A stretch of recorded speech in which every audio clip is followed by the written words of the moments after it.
हूँ बाबा धवलेश्वर पीठरे बड़ ओषा व्रत एवं बड़ ओषा व्रत बेस चलचंचल धवलेश्वर पीठ आपड़ देखिपे धवलेश्वर पीठरे भक्त श्रद्धालु मानकर प्रबल भिड़ देखा मिलूँ सकाळु सकाळु जी भिड़ थिला धीरे धीरे भिड़ बढ़ुची एवं जदि आमे श्रृंखलित दर्शन कथा कहबा ताले श्रृंखलित दर्शन पाई प्रशासन पक्षरु व्यापक व्यवस्था करा जायछि। जो माने भक्त श्रद्धालु माने आसुचंती विभिन्न अंचलरू सेतरे वयस्क वृद्ध मध्य रहिचंती से माने धाड़ी दर्शन करुछंती एवं ये होउची बाबांकर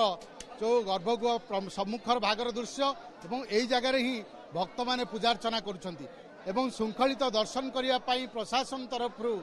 सीसीटीवी रो व्यवस्था करा जायछि। गोटिए पटे श्रृंखलित दर्शन चलीची अन्य पटे बाबांक निकटरे जो प्रसिद्ध भोग गज भोग प्रस्तुत बर्तमान चलीची एवं गज भोग को प्रस्तुत करुछंती जो सेवायत रहिचंती तांको परिवार लोके बर्तमान गज भोग को प्रस्तुत करुछंती। ए भोगर गोटे नियारा परंपरा रही गज भोगरे आपण जदि देखिबे गज भोग भितरे पुर दिया जाए मुगर पुर दिया जाए और जहाँ कह जाउची जे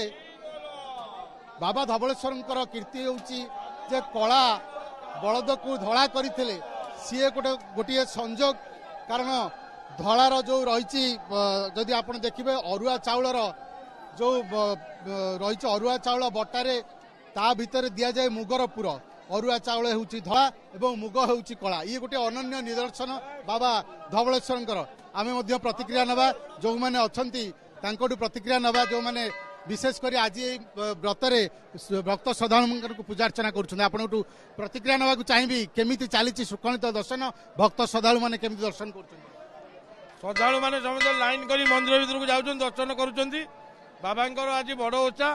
आज मंडा भोग पूजा हम ठाकुर पाखे अबिया ढिंकी कुटा हो चूना चूना होगा पर से सीझा हम सीझा हिसाब मुग गुड़ दिखाई बाबांकर मंडा पिठा तैयारी हम आज राति बसब ठाकुर छाली सका बाहर भक्तगण सब काली भोग पाइबे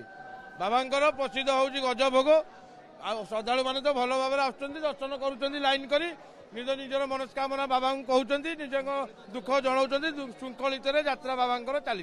गोटे कथा पचारिया चाहिए एमती तो प्रत्येक दिन बाबांकर बेश हुए कि आज स्वतंत्र बेश कौन रही बड़ ओषा आज हूँ बड़ ओषार हूँ बड़ सिंगार बेश धवलेश्वर महाप्रभुंकर हूँ बड़ सिंगार बेश आज श्रद्धालु माने जो बड़ सिंगार दर्शन करी भक्ति लाभ अर्जन करी भक्त माने बुलिकी जाउछन दर्शन करी। आपण पचारिया चाहिए ये जो बड़ सिंगार बेश ये बड़ सिंगार बेशर कौन विशेषत्व रही कहीं आज बड़ सिंगार बेश करा जाए बाबा आज हूँ प्रभुंकर पवित्र बड़ ओषा पर्व तेणु बड़ ओषा पर्व उपलक्षे प्रभुंकर बड़ सिंगार बेश होती तेणु बड़ सिंगार बेश हवार कारण जे प्रभु जेतेबेले धवल बपुष विदो बद्ध पद्मांग थनस्तंग भुजग बलयहारं भस्म दगधाख्यमस्व हृदय परशु पाणि चंद्र मौलिति नेत्रम हृदय कमल मध्य चिंतयेत् पंचवक्त्र जे पंचानन आशुतोष एई दिन रे जे कि प्रभु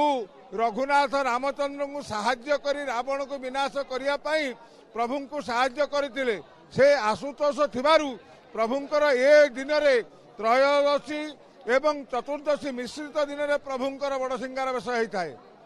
आ गोटे कथा आपन गोटे पचारिया चाहिए आज गज भोग केतेबेले लागि करा जीवो एवं गज भोगर कौन विशेषत्व गज भोग आवाहन कालू जेतेबेले गाई समस्ते कहती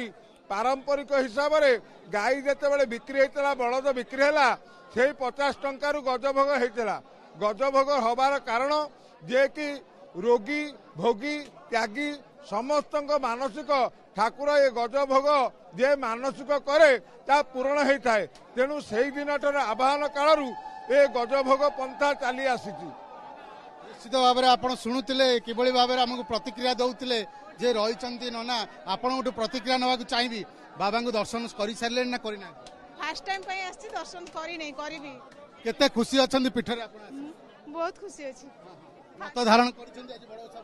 ना मु करेनी व्रत करेनी एमती ठाकुर दर्शन पे आसी मनरे आपनकर आशा थिला बाबा पाखे जिबे आज मु भाबी नथली आज आसी बोली कि बहुत दिन माने जन्मर भी मु देखे आसीनी टोटली के आम ओनर भाउज भाई ना आम टोटल आम जति समस्त आसछु ଆପଣଙ୍କଠୁ ମା ପ୍ରତିକ୍ରିୟା ନେବାକୁ ଚାହିଁବି। ଆପଣ ଆସିଛନ୍ତି ଆଜି ପୂଜା କରିବା ପାଇଁ ବାବାଙ୍କ ପାଖରେ, କେମିତି ଦେଖୁଛନ୍ତି ବର୍ତ୍ତମାନ ଭକ୍ତ ଶ୍ରଦ୍ଧାଳୁ କେତେ ଅଛନ୍ତି? ବହୁତ ଅଛନ୍ତି। କୋଉଠୁ ଆସିଛନ୍ତି, କେମିତି ଦର୍ଶନ? ଭୁବନେଶ୍ୱରରୁ ଆସିଥିଲୁ, ଭଲ ଦର୍ଶନ ଭଲ ପାଇଲୁ। ତ ବାବାଙ୍କର କୃପା ଅଛି, ଦର୍ଶନ ଭଲରେ ମିଳିଲା ଆଉ।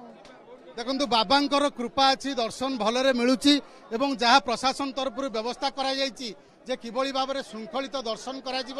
ଏବଂ ସବୁ ଯାହା ଆକ୍ଟିଭିଟିଜ୍ ରହିଛି ଭକ୍ତ ସେବାୟତ ଏବଂ ସମସ୍ତଙ୍କର ଆକ୍ଟିଭିଟିଜକୁ ତାକୁ ତନଖି କରିବା ପାଇଁ ସିସିଟିଭିର ବ୍ୟବସ୍ଥା କରାଯାଇଛି ଏବଂ ଗର୍ଭଗୃହରେ ଯେଉଁମାନେ ଭକ୍ତ ଶ୍ରଦ୍ଧାଳୁମାନେ ଆସୁଛନ୍ତି ଧାଡ଼ିରେ ଦର୍ଶନ କରୁଛନ୍ତି, ବାବାଙ୍କ ସାନ୍ନିଧ୍ୟ ଲାଭ କରୁଛନ୍ତି। ମୁଁ ସେୟା କହୁଥିଲି ଯେ ଯେତେବେଳେ ଧୀରେ ଧୀରେ ଖରା ବଢୁଛି ଭକ୍ତ ଶ୍ରଦ୍ଧାଳୁଙ୍କର ସଂଖ୍ୟା ମଧ୍ୟ ଏହି ଧବଳେଶ୍ୱର ପୀଠରେ ବଢି ବଢି ଚାଲିଛି। କଟକ ଧବଳେଶ୍ୱର ପୀଠରୁ କ୍ୟାମେରା ପର୍ସନ ପ୍ରମୋଦ ସାମନ୍ତରାଙ୍କ ସହିତ ପ୍ରଭାତ ବିଷୋଇ। ବାଃ, ପ୍ରଗତି ଗୋଲ୍ଡ ମିଲ୍କ ସମ୍ପୂର୍ଣ୍ଣ ଉନ୍ନତ ମାନର ଦୁଗ୍ଧ।